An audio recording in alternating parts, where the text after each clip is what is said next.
Hello बच्चों, आज हम बात करेंगे मूविंग चार्जेस एंड मैग्नेटिज्म के लेक्चर नंबर 39 के बारे में। और यहाँ पर हम डिस्कस कर रहे हैं advance question series based on a charge particle placed in magnetic field. क्या बोल रहे हो? कहने का मतलब कि अभी तक हम क्या देखते हैं, अभी हम देख रहे थे कि मान लेते हैं हमारे पास कोई एक स्ट्रेट करंट कैरिंग वायर है। ठीक, हमने क्या देखा भैया, हम मान लेते हैं हमारे पास कोई एक स्ट्रेट करंट कैरिंग वायर है। अब हमने ये कॉन्सेप्ट पढ़ा था कि भाई अगर स्ट्रेट करंट कैरिंग वायर है तो उसके अराउंड मैग्नेटिक फील्ड प्रोड्यूस होगी। मान लेते हैं वो मैग्नेटिक फील्ड यहां होगी और मैग्नेटिक फील्ड यहां भी होगी कुछ। ये सब पढ़ा हुआ है, रिवाइज करा रहे हैं क्योंकि क्वेश्चन सीरीज हमको लगानी है आज। तो ठीक है, अब हमने माना कि भाई इस मैग्नेटिक फील्ड में कोई एक क्यू चार्ज है। हमने कहा कि भाई इस मैग्नेटिक फील्ड में कोई एक क्यू चार्ज है, तो वो क्यू चार्ज क्या, हमने क्या देखा कि वो क्यू चार्ज डिफ्लेक्ट हुआ करंट कैरिंग वायर की तरफ। इसका मतलब वहां कुछ फोर्स लग रही, तो उस फोर्स को हम क्या बोलते हैं, उस फोर्स को हम बोलते हैं मैग्नेटिक फोर्स, जिसे हम बोलते हैं एफएम। और उस मैग्नेटिक फोर्स की वैल्यू भी हमने पढ़ी हुई है कि चार्ज यानी Q into vector V cross vector B, जहां पर V वेलोसिटी वेक्टर और B मैग्नेटिक वेक्टर, ये मैग्नेटिक फोर्स की वैल्यू आएगी। ये सब हमने डिस्कस किया हुआ है। तो इसी के ऊपर आज न्यूमेरिकल लगाएंगे। समझेगा कि मैं करंट कैरिंग वायर है, करंट फ्लो हुआ तो उसके अराउंड मैग्नेटिक फील्ड आई। किसके अराउंड? वायर के अराउंड। फिर हमने एक चार्ज रखा, और हाँ एक और शर्त है कि चार्ज को हमें V वेलोसिटी से दौड़ाना पड़ेगा। अगर चार्ज रेस्ट पे है तब कोई फोर्स नहीं लगेगी भाई। तो V वेलोसिटी से चार्ज को दौड़ाओगे और उसे मैग्नेटिक फील्ड में रखोगे तो भैया वो डिफ्लेक्ट होगा वायर की तरफ। इसका मतलब कोई फोर्स उसे खींच रही, जब वो मोशन में है, वो चार्ज जब मोशन में है तब उसके ऊपर फोर्स लग रही, और उस मैग्नेटिक फोर्स की ये वैल्यू। तो इसे हटाएं, समझेंगे। देखो एक करंट कैरिंग वायर लेते हैं, उसमें करंट भगाते हैं, तो करंट भगाने की वजह से क्या होगा, उस वायर के चारों तरफ मैग्नेटिक फील्ड बनेगी। फिर हम उस मैग्नेटिक फील्ड के अंदर एक चार्ज लाएंगे और उस चार्ज को V वेलोसिटी से भगाते हैं, तब उसके ऊपर एक मैग्नेटिक फोर्स लगती है। कैसे पता चला? क्योंकि वो डिफ्लेक्ट हुआ, हमारा जो चार्ज है वो डिफ्लेक्ट हुआ। तो ये हमने पढ़ा हुआ है, हमें क्वेश्चन लगवाना है तो फिर से रिवाइज करा रहे हैं। तो इसे नोट करो, 1 2 3 4 28 हो गया क्या? पक्का? पॉज करके नोट करो। चलो हाँ भाई, तो क्वेश्चन अपना हम देखते हैं और हम एक एक क्वेश्चन को लगाएंगे। पहला क्वेश्चन क्या है? A moving charge is projected in a magnetic field. मतलब एक चार्ज है जो कि मोशन में है। देखा भी मूविंग चार्ज पर ही अप्लाई है। तो एक चार्ज है जो कि मोशन में है, जो कि मूव कर रहा। तो a moving charge is projected in a magnetic field, मतलब एक चार्ज है जो कि मोशन में है, जो मूव कर रहा, उसे हमने मैग्नेटिक फील्ड के अंदर ले जाके फेंक दिया। प्रोजेक्टेड मतलब भाई चार्ज भाई मोशन में हो, क्या वो बोला, हाँ, उसे हम ले गए मैग्नेटिक फील्ड में फेंक आए। और उस मैग्नेटिक फील्ड की वैल्यू हमको दी गई है, जिसे हम वेक्टर बी से डिनोट करते हैं। उसकी वैल्यू हमें क्या दी गई है? 4i cap plus 2j cap into 4i cap plus 2j cap into 10 to the power minus, सही माइनस नहीं है, into 10 to the power 14 tesla. T, T मतलब टेस्ला। ये क्या है? मैग्नेटिक फील्ड की यूनिट है। ठीक है, तो इतना हमने देखा कि भाई एक चार्ज है जो कि मोशन में है, जो कि मूव कर रहा, उसे हम मैग्नेटिक फील्ड में फेंक आए, उस मैग्नेटिक फील्ड की ये वैल्यू। और हमने एक चीज देखा कि वो चार्ज भाई वेलोसिटी है, उस मूव कर रहा है मतलब वेलोसिटी होगी। वेलोसिटी है तो मतलब वो असलरेशन कर रहा होगा, उसके अंदर कुछ असलरेशन होगी। तो वेयर चार्ज असलरेट्स विथ, मतलब कि जहां पर चार्ज जो है असलरेट कर रहा इतनी असलरेशन से। क्या असलरेशन है? X I cap plus 3j cap. तो हमें मैग्नेटिक फोर्स नहीं, यहां पे हमें बताना है, हमें क्या बताना है भाई? Find the value of x. हमें क्या बताना है? हमें निकालना है एक्स की वैल्यू, कि भाई ये जो असलरेशन में ये जो एक्स आई क्या है वहां पर एक्स की वैल्यू क्या होगी। तो हमने कहा कोई बात नहीं, अपना दिमाग लगाते हैं। तो हमने देखो यहाँ क्या पढ़ा है कि F M equal to Q into vector V cross vector B. एक चीज है तुम्हें, जब हम मान लेते हैं हमारे पास कोई एक वेक्टर है, ठीक, हमारे पास कोई एक वेक्टर है, उस वेक्टर को हम मान लेते हैं वेक्टर सी। ठीक है, और मान लेते हैं वेक्टर सी हमारा बराबर है वेक्टर ए और वेक्टर बी के क्रॉस प्रोडक्ट के। तो हम एक कॉन्सेप्ट पढ़े हुए हैं, कॉन्सेप्ट 11th क्लास में, कि अगर कोई वेक्टर दो वेक्टर्स के क्रॉस प्रोडक्ट के बराबर है तो वो वेक्टर इन दोनों वेक्टर के परपेंडिकुलर होगा। यानी वेक्टर सी हमारा क्या होगा? परपेंडिकुलर होगा वेक्टर ए के भी, और वेक्टर सी हमारा परपेंडिकुलर होगा वेक्टर बी के भी। कहने का मतलब, मान लेते हैं कोई एक प्लेन है, कुछ टिंग वेक्टर ए, फिर एक हमारा कोई प्लेन है कुछ टिंग वेक्टर बी, ठीक है। तो जो हमारा वेक्टर सी होगा, वेक्टर सी मान लेते हैं ये है, ये भैया वेक्टर ए के भी परपेंडिकुलर होगा, वेक्टर बी के भी परपेंडिकुलर होगा, या फिर कह सकते हो कि ये वेक्टर सी परपेंडिकुलर है plane containing vector A and B. ये जो प्लेन कंटेन कर रहा वेक्टर ए और बी को, इन दोनों के परपेंडिकुलर, या फिर दूसरी भाषा में सिंपल कि वेक्टर ए के भी परपेंडिकुलर, वेक्टर बी के भी परपेंडिकुलर। उसी तरीके से यहां पर भी अगर मैग्नेटिक फोर्स क्रॉस प्रोडक्ट है वेक्टर v और वेक्टर b का, यानी वेलोसिटी वेक्टर और मैग्नेटिक फील्ड वेक्टर दोनों का क्रॉस प्रोडक्ट है मैग्नेटिक फोर्स, इसका मतलब हमारा जो मैग्नेटिक फोर्स होगा, जो वेक्टर हमारा जो मैग्नेटिक फोर्स वेक्टर है, ये वेलोसिटी वेक्टर के भी परपेंडिकुलर होगा और ये मैग्नेटिक फील्ड वेक्टर के भी परपेंडिकुलर होगा। सीधी बात है, क्योंकि भाई क्रॉस प्रोडक्ट। ठीक है, तो एक चीज हमने देखा है भैया कि हमने न्यूटन्स लॉ में एक चीज पढ़ा हुआ है क्लास 11 में। क्या पढ़ा हुआ है कि जिस डायरेक्शन में फोर्स लगती है उसी डायरेक्शन में एक्सेलरेशन भी होता है हमारी बॉडी का। मान लेते हैं हमारी ये मार्कर कोई बॉडी, अब इसे हम फोर्स अगर इस डायरेक्शन में लगा रहे हैं टिंग टिंग टिंग, तो एक्सेलरेशन भी उधर ही होगा। ये हमने न्यूटन्स लॉ में पढ़ा है भैया, अगर फोर्स इस डायरेक्शन में लगा रहे हैं हम, तो हमारे बॉडी का एक्सेलरेशन भी इसी डायरेक्शन में होगा। इसका मतलब फोर्स इस डायरेक्शन में है तो एक्सेलरेशन भी इस डायरेक्शन में। इसका मतलब अगर हमारा फोर्स जो है, ये मान लेते हैं मैग्नेटिक फील्ड और ये हमारा फोर्स, अगर हमारा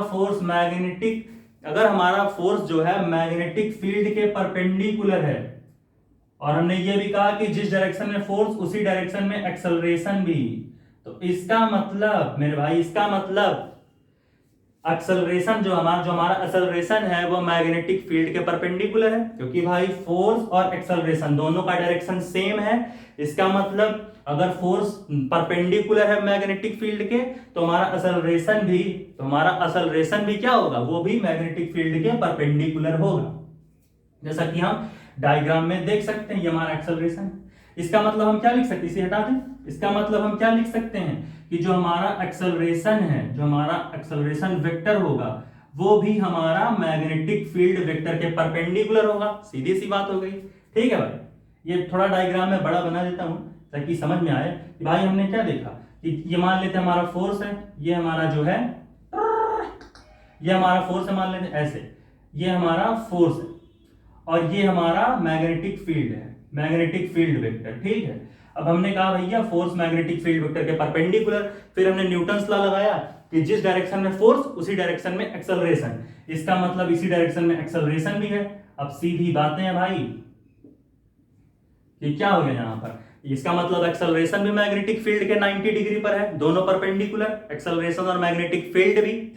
और हमने एक और चीज पढ़ा है वेक्टर अलजेब्रा, जब हम क्लास 11 में पढ़ते थे कभी। ठीक है, सर आपने तो नहीं पढ़ा, पढ़ाएंगे क्लास 11 भी, देखो यार। ठीक है, तो अगर हमारा एक्सेलरेशन मैग्नेटिक फील्ड के परपेंडिकुलर है, तो हमने पढ़ा है कि अगर दो वेक्टर एक दूसरे के परपेंडिकुलर, कहां लिखूं, कोपचे में लिखता हूं मैं ऐसे। हमने पढ़ा कि मान लेते हैं दो वेक्टर अगर एक दूसरे के परपेंडिकुलर हैं, वेक्टर ए वेक्टर बी के परपेंडिकुलर है, तो वहां हमने कॉन्सेप्ट पढ़ा था, अगर ऐसा हुआ तो इसका मतलब वेक्टर ए और वेक्टर बी का जो डॉट प्रोडक्ट होगा वो जीरो होगा। इसका मतलब यही होता था कि वेक्टर ए और वेक्टर बी का जो हमारा डॉट प्रोडक्ट होगा वो क्या होगा, जीरो होगा। सीधी बात है कि अगर वेक्टर ए परपेंडिकुलर है वेक्टर बी के, तो हमारा वेक्टर ए और वेक्टर बी का डॉट प्रोडक्ट जीरो होगा। यहां पर दिख रहा है कि मैं यहां लिखूं, यहां पर लिख देता हूं कि वेक्टर ए अगर परपेंडिकुलर है वेक्टर बी के, वेक्टर ए अगर परपेंडिकुलर है वेक्टर बी के, तो वेक्टर ए और वेक्टर बी का डॉट प्रोडक्ट होगा जीरो। ठीक, तो वही हम यहां पर लगाएंगे भाई, सिंपल सी बात है। इसका मतलब यहां पर भी अगर वेक्टर जो हमारा एक्सेलरेशन वेक्टर है, अगर वो मैग्नेटिक फील्ड वेक्टर के परपेंडिकुलर है, इसका मतलब जो हमारा एक्सेलरेशन होगा उसका और हमारे मैग्नेटिक फील्ड, इन दोनों का जो डॉट प्रोडक्ट होगा वो जीरो के बराबर आएगा। तो देखो भाई निकालते हैं, ये हमारी मैग्नेटिक फील्ड, ये हमारा एक्सेलरेशन, दोनों का डॉट प्रोडक्ट कर लो। डॉट प्रोडक्ट कैसे निकालते हैं हम, ऐसे निकालते हैं। पहले हम एक्सेलरेशन की वैल्यू रखेंगे, यहाँ क्या क्या है एक्सेलरेशन की value, 4i cap plus 2j cap into हमारा क्या है, इंटू हमारा है 10 टू दी पावर 14 टेस्ला, जो भी है टेस्ला। ठीक, टेस्ला। ठीक है, इसका हम डॉट प्रोडक्ट कर रहे हैं, डॉट प्रोडक्ट कर रहे हैं मैग्नेटिक फील्ड वेक्टर से। मैग्नेटिक फील्ड ये है X I cap plus 3j cap.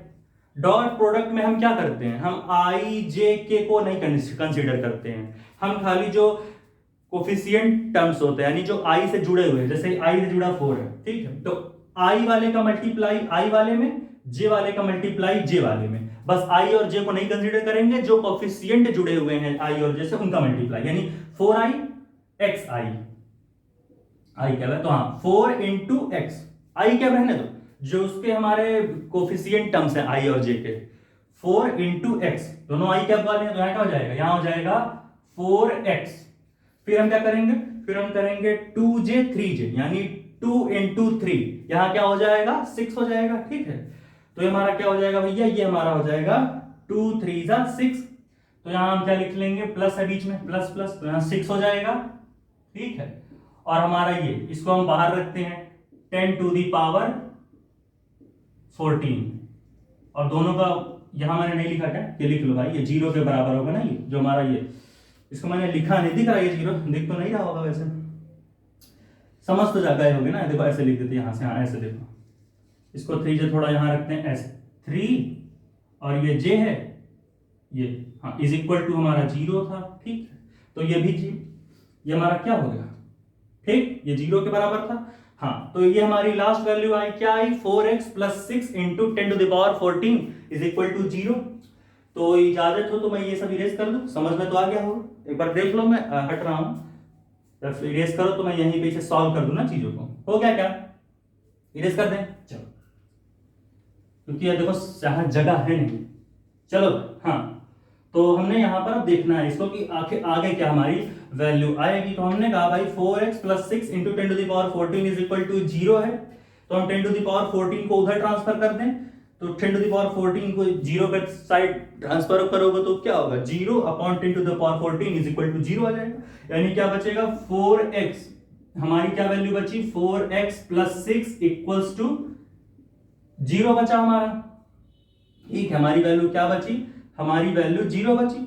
अब यहां से हम क्या करेंगे, हम लिखेंगे 4x इज इक्वल टू -6, 6 को इधर ट्रांसफर कर लो भाई, ठीक है, 6 को हमने इधर ट्रांसफर किया, अब क्या हो जाएगा, which implies that x equal to क्या हो जाएगा, -6 को ऊपर रखो और 4 इधर मल्टीप्लाई में, तो इधर आके डिवाइड में, यानी -6/4, अरे भाई नीचे लिख के देख लो ये क्या हो जाएगा, यहां ऐसे करोगे तो यही तो आएगा ना, x इक्वल टू क्या हो जाएगा -6 डिवाइड बाई 4, अब समझ लो यही तो आएगा जो हमने यहां लिखा, ये x इक्वल टू क्या आ गया -6/4, ट्रांसफर करते हैं, ठीक है।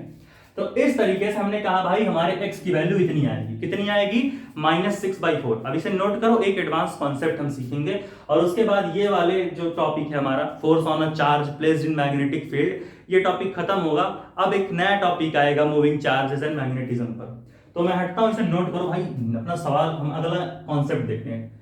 चलो मैं 1 2 3 4 नोट कर लो भाई, 1 2 3 4, आ रहा हूं मैं सामने, अब पॉज करके नोट कर लो, आ जाओ, मैं आ रहा हूं भाई, नोट कर लो पॉज करके, पक्का, चलो अब हम एक एडवांस लेवल का कॉन्सेप्ट देखेंगे कि भाई हम कॉन्सेप्ट्स को कैसे कैसे हम लगा सकते हैं, बहुत ही खूबसूरत सा एक कॉन्सेप्ट हम देखेंगे यहां पर, टिंग टिंग टिंग टिंग टिंग टिंग टिंग टंग टंग टंग टंग टंग टंग, ये हो गया एस, मिट गया ये सवाल, बोर्ड की थोड़ा मालिश हो रही है, हाँ भाई क्लीन हो गए, ये मिट्टी सा लग रहा है, हाँ भाई। अब हम अपना नेक्स्ट क्वेश्चन देखते हैं, जो कि क्वेश्चन क्या, एडवांस कॉन्सेप्ट हमारा है, ठीक है। तो अब हम देखेंगे एक एडवांस कॉन्सेप्ट हमारा आ गया, एक एडवांस लेवल का थोड़ा कॉन्सेप्ट है ये, कि भाई अच्छा सा कॉन्सेप्ट हम देख रहे हैं यहाँ पर, और उस कॉन्सेप्ट को हम अब देखने जा रहे हैं कि आखिर क्या इसमें चीजें हैं, क्या है ये हमारा एडवांस कॉन्सेप्ट। तो हमें अब देखना भाई क्या है ये एडवांस कॉन्सेप्ट, ठीक। हमने क्या पढ़ा है, हमने पढ़ा है भाई अब तक कि जो भी हमारा करंट कैरिंग वायर है, जो भी हमारा करंट कैरिंग वायर है, ऐसे ऐसे जिसमें आई करंट फ्लो हो रहा, तो उसकी वजह से मैग्नेटिक फील्ड प्रोड्यूस हुई थी, यहां भी प्रोड्यूस होगी। फिर हमने एक चार्ज रखा, वो डिफ्लेक्ट हुआ एक मैग्नेटिक फोर्स की वजह से, और उस मैग्नेटिक फोर्स की वैल्यू हमने क्या पाई, उस मैग्नेटिक फोर्स की वैल्यू हमने पाई थी Q into vector V cross vector B। तो अभी हमने क्या पढ़ा था कि भाई ये जो हमारा मैग्नेटिक फोर्स है ये परपेंडिकुलर होगा वेलोसिटी वेक्टर के भी, और ये हमारी जो magnetic field magnetic force vector है ये हमारा परपेंडिकुलर होगा मैग्नेटिक फील्ड वेक्टर के भी। ये हमने पढ़ा हुआ है कि भाई जो भी हमारी मैग्नेटिक फोर्स होगी ये वेलोसिटी वेक्टर के भी परपेंडिकुलर होगी और मैग्नेटिक फील्ड वेक्टर के भी परपेंडिकुलर होगी। बिटार के हो थोड़ा बड़ा लिख ले, थोड़ा दूर दूर लिख ले तो अच्छा लगेगा। ठीक है, ये हमारा जो मैग्नेटिक फोर्स वेक्टर है, ये जो हमारा मैग्नेटिक फोर्स वेक्टर है ये परपेंडिकुलर है वेलोसिटी वेक्टर के भी और मैग्नेटिक फील्ड वेक्टर के भी। ठीक है, ये हमने भैया देखा है कि भाई ये दोनों ही वेक्टर के परपेंडिकुलर होगी। ठीक है, तो यहां से हम एक नए कॉन्सेप्ट का इजाद करेंगे कि भाई अब ये इधर से हम डिस्कस करेंगे। ये हमने क्या पढ़ा है काइनेमेटिक्स में, आज वो काइनेमेटिक्स की चीजें यूज हो रही क्लास 11 की। हमने क्या पढ़ा है कि जिस डायरेक्शन में बॉडी की वेलोसिटी होती है उसी डायरेक्शन में बॉडी डिस्प्लेस भी होता है। कि मतलब भाई अगर हम मान लें इस डायरेक्शन में हमने अपनी बॉडी को, कोई बॉडी है उसको हमने अगर वेलोसिटी दी है तो वो बॉडी जिस डायरेक्शन में वेलोसिटी दी गई है उसी डायरेक्शन में वो बॉडी डिस्प्लेस भी होगा। ये हम जानते हैं। उसी बॉडी में हमारा डिस्प्लेसमेंट भी होगा। डिस्प्लेसमेंट मतलब छोटा सा डिस्प्लेसमेंट है तो डिस्प्लेसमेंट का सिंबल S, तो छोटे से डिस्प्लेसमेंट के लिए हम ds दिखा देंगे। जानते हो भाई, तो ये हो गया ds वेक्टर, दोनों सेम डायरेक्शन। इसका मतलब अगर हमारा वेलोसिटी, ठीक है, अगर हमारा जो चार्ज की वेलोसिटी है, ये हम चार्ज की वेलोसिटी और चार्ज पर जो फोर्स लगी वो हो गई Fm, ये दोनों अगर एक दूसरे के परपेंडिकुलर हैं तो इसका मतलब अगर मैग्नेटिक फोर्स वेलोसिटी के परपेंडिकुलर है तो मैग्नेटिक फोर्स डिस्प्लेसमेंट के भी परपेंडिकुलर होगा। जो चार्ज का डिस्प्लेसमेंट, ये मत भूलना भाई, चार्ज की बातें हैं ये। अगर चार्ज की वेलोसिटी परपेंडिकुलर है चार्ज पर लगने वाली मैग्नेटिक फील्ड के, तो इसका मतलब चार्ज की जो डिस्प्लेसमेंट होगी, चार्ज की जो डिस्प्लेसमेंट होगी उसके भी परपेंडिकुलर होगा चार्ज पर लगने वाला मैग्नेटिक फोर्स। चार्ज पर लगने वाला मैग्नेटिक फोर्स परपेंडिकुलर होगा चार्ज के डिस्प्लेसमेंट। भाई चार्ज की कुछ वेलोसिटी है, अब वो वेलोसिटी मैग्नेटिक फोर्स के परपेंडिकुलर। अब हमने कहा भाई कि कॉन्सेप्ट है जिस डायरेक्शन में वेलोसिटी उसी डायरेक्शन में डिस्प्लेसमेंट। तो इसका मतलब अगर ये मैग्नेटिक फोर्स वेलोसिटी के परपेंडिकुलर है तो ये मैग्नेटिक फोर्स, अगर ये मैग्नेटिक फोर्स वेलोसिटी के परपेंडिकुलर है तो ये मैग्नेटिक फोर्स हमारे डिस्प्लेसमेंट के भी परपेंडिकुलर होगा। ये तो सीधी सी बात है, ये हम लोग जानते हैं। तो इसके मदद से हमने कहा कि भाई क्यों ना कॉन्सेप्ट निकाला जाए। वर्क डन क्या होता है? वर्क डन होता है फोर्स डॉट वेक्टर डिस्प्लेसमेंट, यानी फोर्स और डिस्प्लेसमेंट का डॉट प्रोडक्ट। बहुत खूबसूरत चीज। देखो जो हमारा वर्क डन होता है वो क्या होता है, जो हमारा, यहां पर लिख लेते हैं, जो हमारा वर्क डन होता है, जो हमारा वेक्टर यानी जो हमारा वर्क डन होता है WD, ठीक है, W समझ रहे हो, वर्क डन, ऐसे लिख देता हूं मैं चाहे, ठीक है। जो हमारा वर्क डन होता है किसी भी बॉडी पर वो क्या होता है, ये भी हमने पढ़ा है क्लास 11 में, ठीक है। वो क्या होता है, vector force dot vector displacement.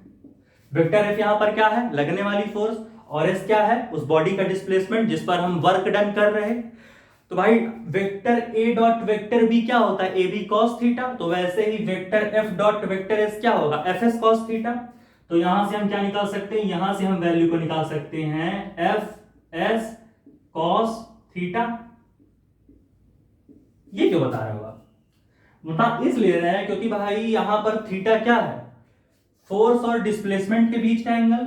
तो यहां पर देखो भाई जब चार्ज पर मैग्नेटिक फोर्स लग रही तो यहां पर तो हर केस में भाई क्या है, जो डिस्प्लेसमेंट है और फोर्स है इन दोनों के बीच का एंगल 90 डिग्री, यानी थीटा की जगह हम क्या रखेंगे, थीटा की जगह हम रखेंगे 90। यानी यहां हम क्या रख दें, यहां पर हम क्या रखेंगे भैया, यहां हम रखेंगे cos 90। और हमने पढ़ा है कि cos 90 की वैल्यू क्या होती है, cos 90 की वैल्यू हमारी होती है 0, यानी एफ एस cos 90। अब cos 90 की वैल्यू 0, 0 इंटू एफ एस 0, यानी कि वर्क डन हमारा 0 आ गया, यानी कि वर्क डन, ठीक है, work done on moving charge, यानी इस मूविंग चार्ज पर जो वर्क डन है वो 0 आ गई। क्यों? क्योंकि भाई फोर्स हमारा और जो हमारा डिस्प्लेसमेंट है, फोर्स और डिस्प्लेसमेंट एक दूसरे के 90 डिग्री, यानी वर्क डन यहां पर 0 हो गई। भाई जो फोर्स लग रही है, वेलोसिटी भी कुछ ना कुछ है, तब कैसे ये 0 हो जा रहा है टोटल वर्क डन, ये अगले लेक्चर में डिस्कस करेंगे, जहां सारी चीजें यहां तो बताया मैंने, ये तो भाई वजह पता चल गई, लेकिन क्वेश्चंस वहां लगाएंगे तो और समझ में आएगा। तो इसका मतलब हमारा ओवरऑल वैल्यू क्या आ गया, ओवरऑल हमारा जो वैल्यू है वो 0 आ गया, यानी वर्क डन 0 है। अब हमने एक और फॉर्मूला पढ़ा है, इसे इरेज करें क्या, यहीं पे हम देख लेते हैं, वो इरेज कर दें, समझ रहे हो क्या? चलो, हाँ, हमने एक और कॉन्सेप्ट पढ़ा है क्लास 11 के। देखो यार भाई, मैंने क्लास 11 तभी नहीं पढ़ाई, मैंने 12th डायरेक्ट शुरू कर दिया, बाकी तुम तो पढ़े होगे, बाकी मैं बता भी रहा हूँ जो जो यहाँ जरूरत पड़ रहा है क्लास 11 का, ठीक है, पढ़ाएंगे वो, चिंता ना करो, क्लास 11, ठीक है। हमने एक कॉन्सेप्ट पढ़ा हुआ है क्लास 11 में, एक कॉन्सेप्ट पढ़ा हुआ है, ठीक है, क्या कि भाई जो भी हमारी work done by all forces होती है, और अगर सर यहाँ पर तो खाली एक मैग्नेटिक फोर्स है, तो मान लेते हैं एक आइडियल केस कि अगर हम मान लें कि ऑल फोर्सेस हमारा खाली एक ही लग रहा है जो कि मैग्नेटिक फोर्स है, तो work done by all forces की कहानी में हम क्या देखते थे, work done by all forces की कहानी में हम क्या देखते थे, ये थोड़ा पास में आ गया, थोड़ा दूर इसे लिखे ना, अलग थोड़ा लगे, हाँ, तो जो हमारा work done by all forces होता है वो क्या होता है, इसको हमने पढ़ा है भैया, ये होता है change in kinetic energy, change in kinetic energy, change, यार यहां इधर आ जाएगा, ये थोड़ा इसको दूर लिखना है मुझे ना, हाँ, यहां लिखते हैं और कोने से, work done by all forces, जो हमारा ऑल फोर्सेस की वजह से वर्क डन होगा वो क्या होगा, वो हमारा हो जाएगा चेंज इन काइनेटिक एनर्जी। तो कहां लिखो कि आ जाए इधर, ये जगह छाप रहा है ये पूरा,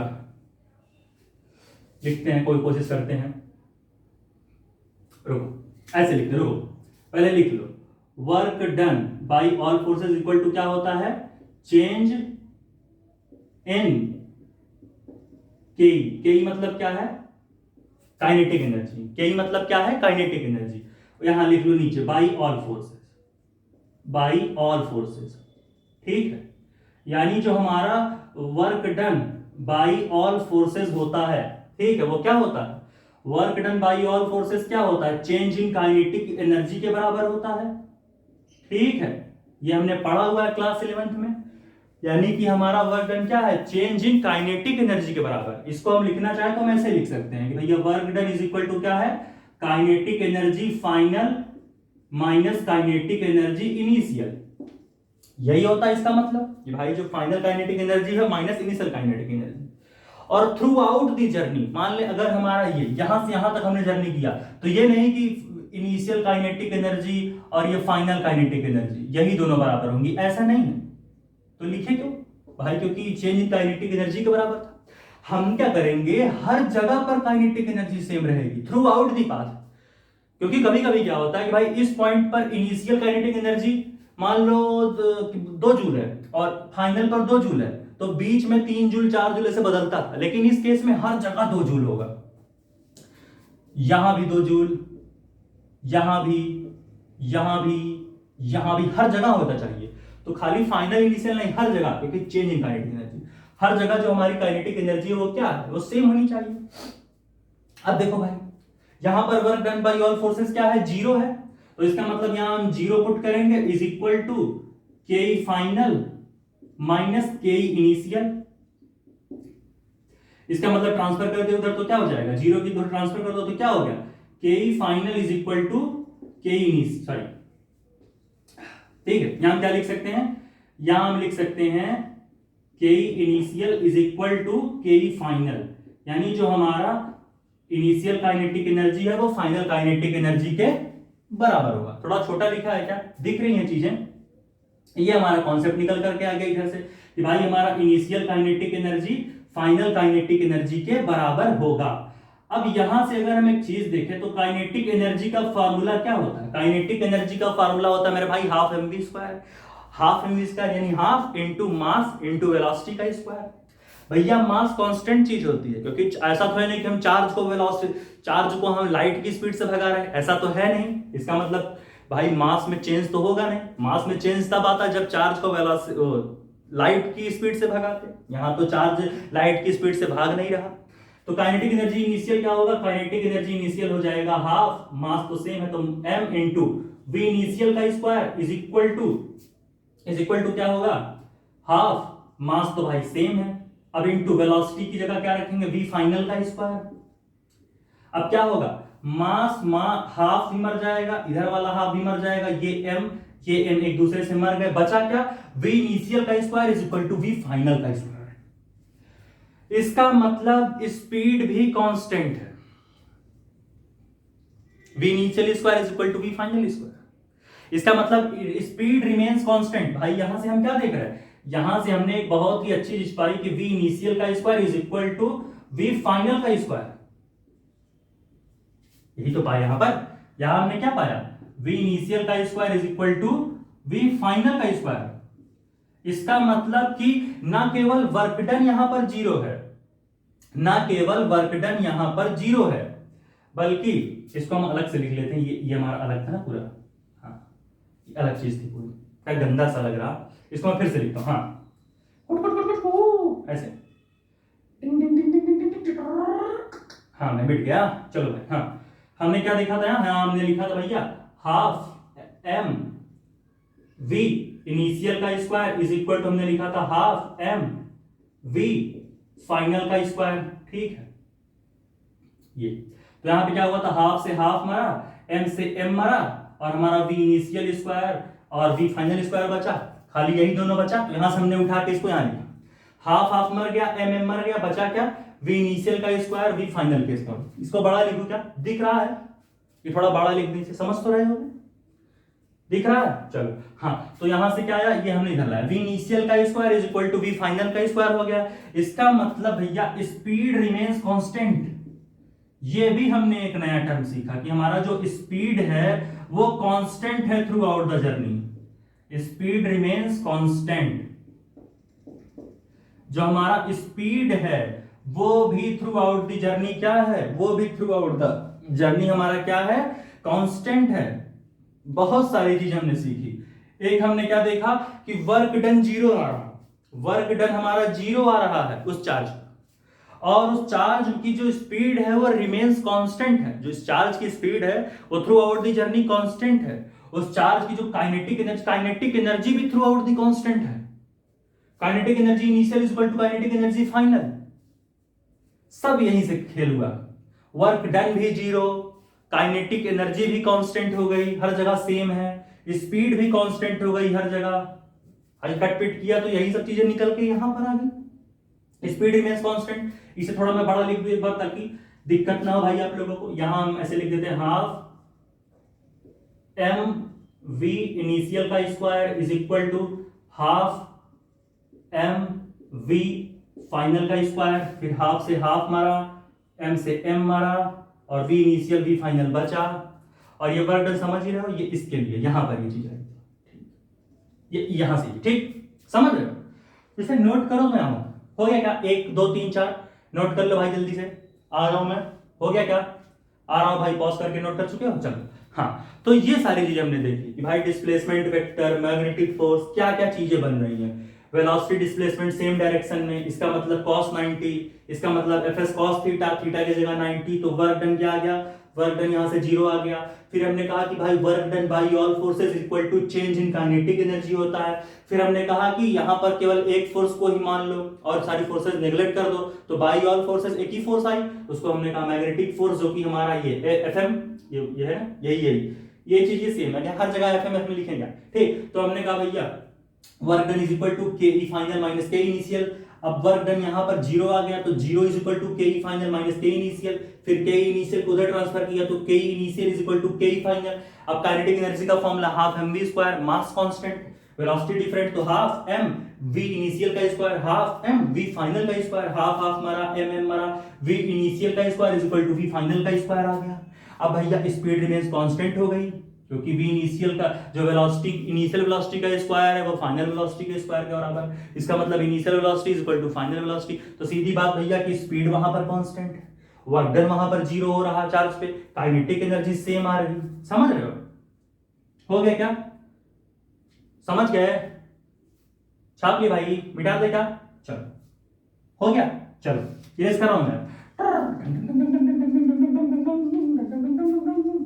नन्हा मुन्ना रही हूं, देश का सिपाही हूं, बोलो मेरे संग जय हिंद जय हिंद, नन्हा मुन्ना रही हूं। चलो भाई, हाँ तो यहां पर हमने क्या क्या देखा?